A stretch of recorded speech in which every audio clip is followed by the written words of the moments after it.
Bom, pessoal, eu sou Gilberto Queiroz. Faz um tempo que eu não entro com nenhum vídeo aqui, né? Então eu resolvi mostrar. Eu tinha comentado com o Mário Latino. Eu tinha comentado que tinha alguns exemplares de uma publicação que ele fazia, o Graphic HQ, né? Que era tipo um jornal de quadrinhos. E eu comentei com ele que eu tinha uns exemplares ainda do início lá em São Carlos, né?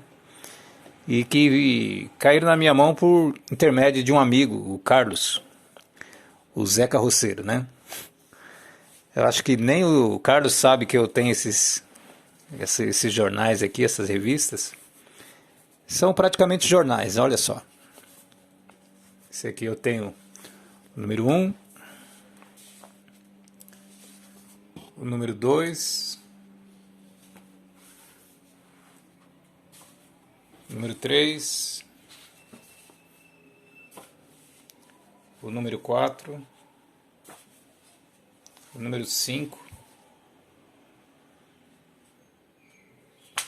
o número 6 e assim por diante, até o número 12.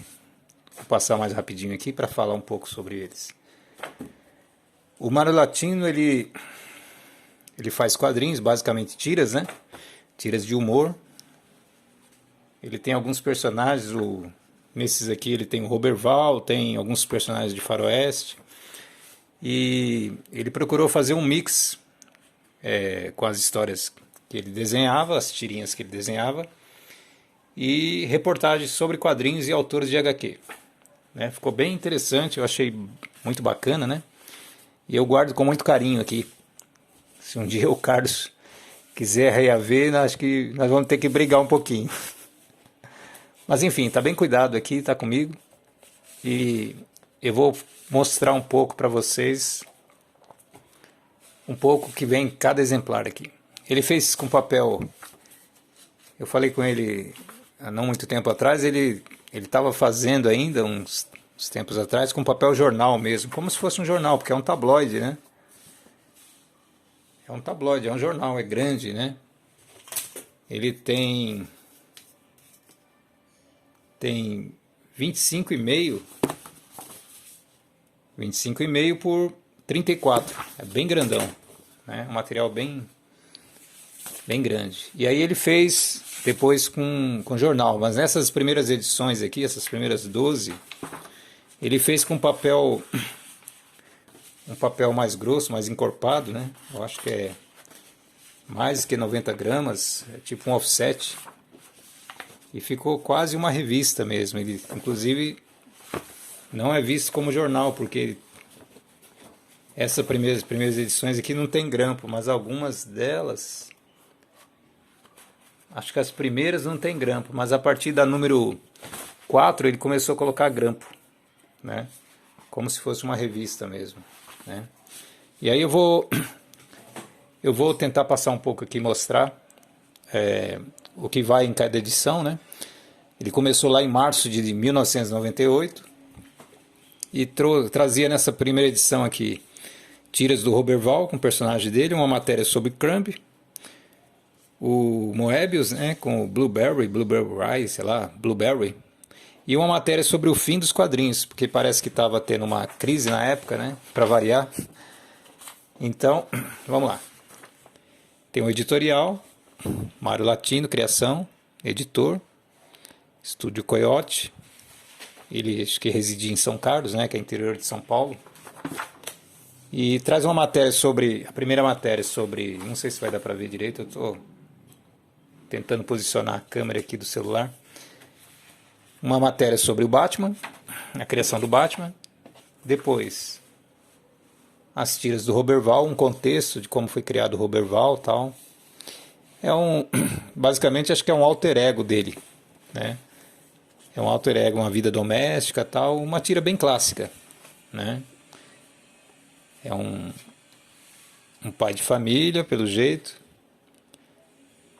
né? Coisas assim. Tem um patrocínio do Senac no meio, deve ser como ele conseguiu rodar, né, esse material. Tem alguns... Eu achei bem interessante isso aqui porque eu já fiz uma vez um jornalzinho, eu fazia um jornalzinho sobre marketing no bairro que eu morava, né? E eu pegava patrocínios assim para poder rodar na gráfica, né? Eu fazia menor, tal, mas fazia em offset, uma quantidade de, acho que era 2.000, 3.000, não lembro. Esse aqui parece que a tiragem é de 3.000. Eu vi em algum lugar aqui, ó. São 3.000 exemplares. Ele rodou, né? Tem uma matéria sobre Robert Crumb, na sequência. Quadrinhos de ontem e de hoje. São quadrinhos de outros autores, né? Esse que eu achei bem bacana.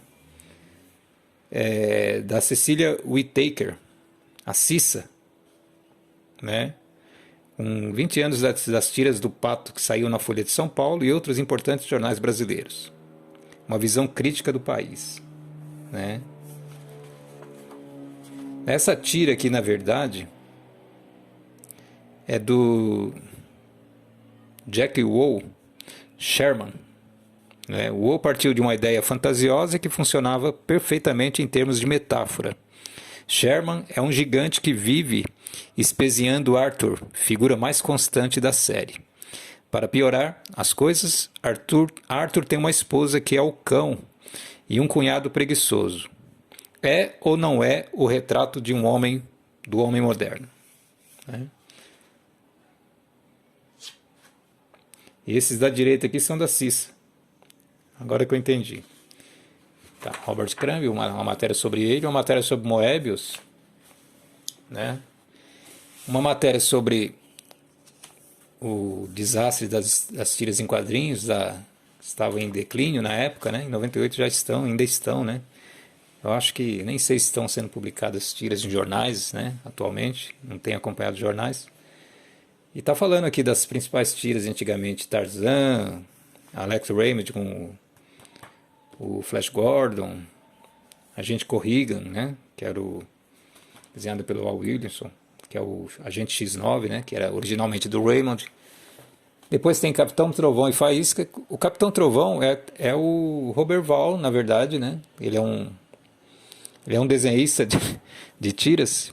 Basicamente é o alter ego do Mário Latino, né? E é bem legal. Ele conversando com o filho dele e tal. Bem bacana. Esse é o número 1. Bom, vou continuar aqui, vou tentar mostrar o número 2, né? A número 2 traz uma matéria sobre Dick Tracy,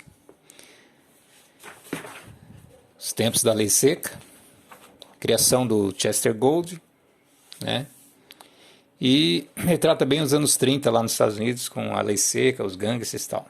E é uma HQ emblemática, né, dos quadrinhos, quase todo mundo conhece, muito embora eu não tenha lido, acho que nada dele, né? Li sobre, mas não li a tira, basicamente. O Long Weekend é de autoria do Mário Latino também, numa pegada um pouco mais realista, né? É Mário Latino e Roda. Traz tiras do Roberval aqui na horizontal, né? Vou tentar ser mais dinâmico. Né? Traz uma matéria sobre Leo Abner, no centro aqui. Né? O Leo Abner é o criador do Ferdinando, no Brasil é Ferdinando, né? Criado pelo Al Capp, né? E era uma crítica à sociedade norte-americana da época. Basicamente ele colocava críticas, né, ao modo de vida americano.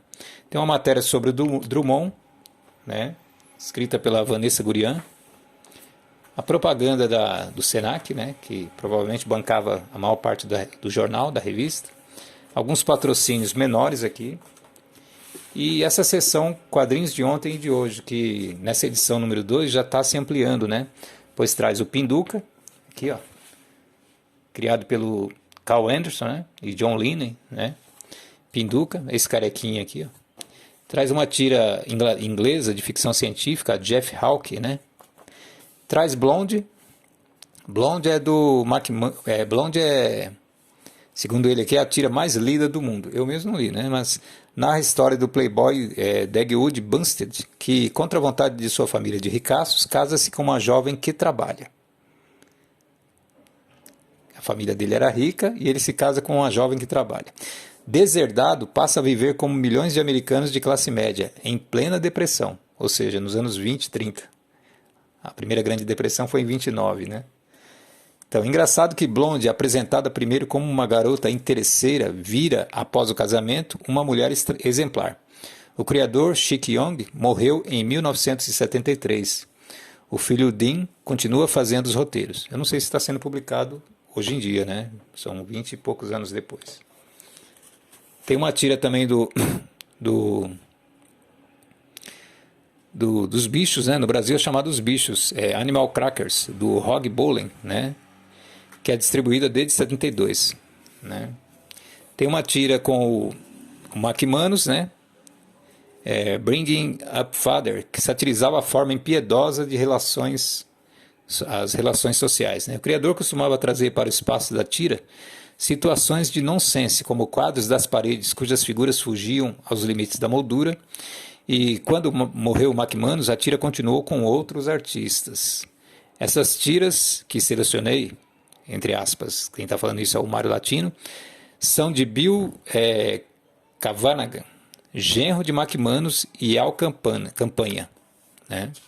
Quer dizer, essas tiras aqui são de outros autores que vieram depois, mantendo a tira viva. E aqui, Frank e Ernesto, criado por Bob Taubes em 1973, dois protagonistas com cara de bobo, são colocados em épocas históricas diferentes, né? Hoje podem estar no faroeste, amanhã no mundo pré-histórico, mas sua atitude e perplexidade diante os problemas que enfrentam são atuais. A tira se publica em mais de 1000 jornais do mundo, tendo dado ao seu criador, Tavis, 2 Reuben e o prêmio Mencken da Associação de Imprensa Livre em 1985 como melhor tira cômica, né? Frank e Ernesto. Depois tem uma matéria sobre Winsor McCay, né? McCay, que é o criador do Little Nemo, né? Little Nemo é um dos primeiros grandes quadrinhos, né?